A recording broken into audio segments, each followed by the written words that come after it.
room shooter photos in Las Vegas with planning by Las Vegas Gunman. Las Vegas, before he mowed down concertgoers from a perch high in a hotel tower. Stephen C. Paddock created a ring of surveillance around him, with video cameras in his suite and in the hallway, law enforcement officials said on Tuesday. But investigators were still at a loss to offer a motive for the massacre. The cameras, apparently intended to warn of approaching threats, along with the 23 guns, hundreds of rounds of ammunition, and other equipment found in the gunman's hotel suite, suggested a thought-out plan to have plenty of time to wreak carnage while holding the police at bay. Local and federal investigators were also eager to interview the gunman's girlfriend, Marilou Danley, who had been in the Philippines. She arrived at Los Angeles International Airport on Tuesday night and was met by the authorities, according to a law enforcement official. Sheriff Joseph Lombardo of the Las Vegas Metropolitan Police Department said that at a minimum,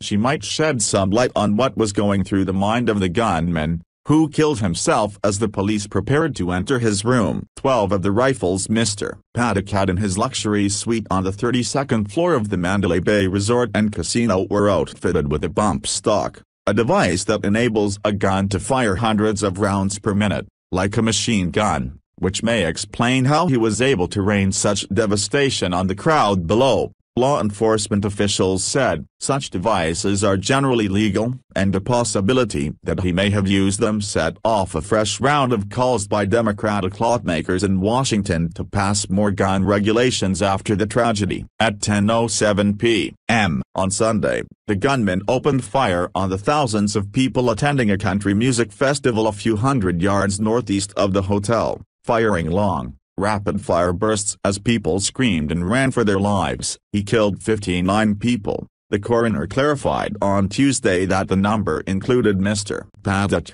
along with his 58 victims, and wounded hundreds of others. In all, more than 500 people were injured, most by gunfire, and some in the panic rush to escape. President Trump, who is expected to visit Las Vegas on Wednesday, said on Tuesday that Mr. Paddock was a sick man, a demented man, adding that we are dealing with a very, very sick individual. He said there would be some discussion about firearms legislation, but was not specific. We will be talking about gun laws as time goes by, Mr. Trump said as he prepared to leave Washington for hurricane-battered Puerto Rico. Police officials said that Mr. Paddock, 64, had set up 2 cameras in the hallway, including one on a service cart, and a third camera over the suite door peephole. I anticipate he was looking for anybody coming to take him into custody, the sheriff said. According to a law enforcement official who was not authorized to discuss the matter publicly and spoke on the condition of anonymity,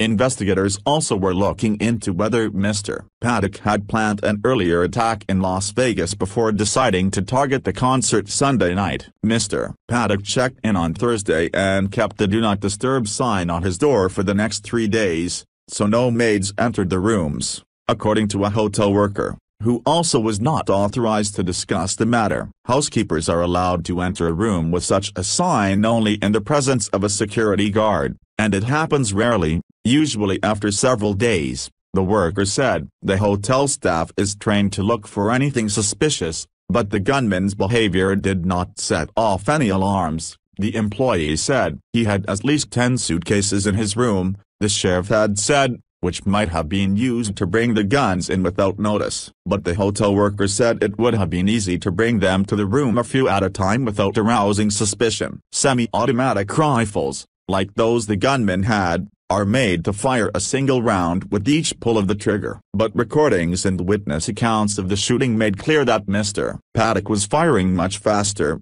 at a rate comparable to that of a fully automatic weapon, which quickly fires round after round with a single pull of the finger. Undersheriff Kevin McMahill of the Las Vegas Police said that Mr. Paddock fired on the concertgoers for 9 to 11 minutes, in about a dozen bursts, replacing the standard rifle stock, which rests against the user's shoulder, with a bump stock like the ones Mr. Paddock had, allows a semi-automatic rifle to fire much more rapidly, like an automatic, firing hundreds of rounds per minute. The devices are usually legal and inexpensive, with some versions advertised for $99. A bump stock allows the body of the rifle to slide a short distance back and forth, harnessing the recoil energy of each shot. The weapon bounces, or bumps, rapidly between shoulder and finger, essentially creating the action of repeated trigger pulls without the gunman having to move the trigger finger. Senator Dianne Feinstein of California,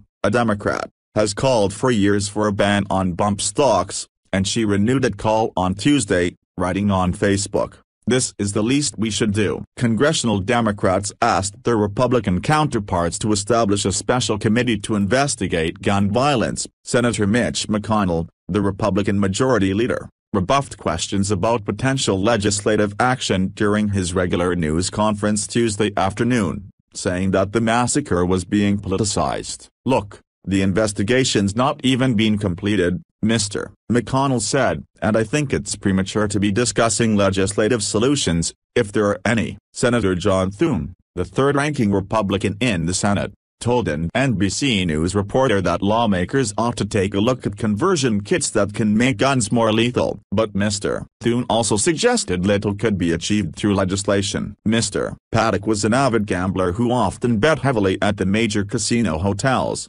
and Miss Danley, 62, had worked for some of those hotels. They lived in Mesquite, Nevada, 80 miles northeast of Las Vegas, and he also owned a home in Reno. The police have found a total of 47 firearms in his two houses and his hotel suite. Gillette Snyder, the special agent in charge of the San Francisco office of the Federal Bureau of Alcohol, Tobacco, Firearms and Explosives, said that almost all had been traced, and that they had been bought in Nevada, Utah, California and Texas. Leaked photos that showed parts of the scene inside and outside the hotel suite, including Mr. Paddock's body, his rifles and spent ammunition shells on the floor, began circulating online Tuesday. "What I can tell you is I'm very troubled by it," Sheriff Lombardo said of the leaks, which his agency was investigating. The police did release a video, a compilation of footage from officers' body cameras,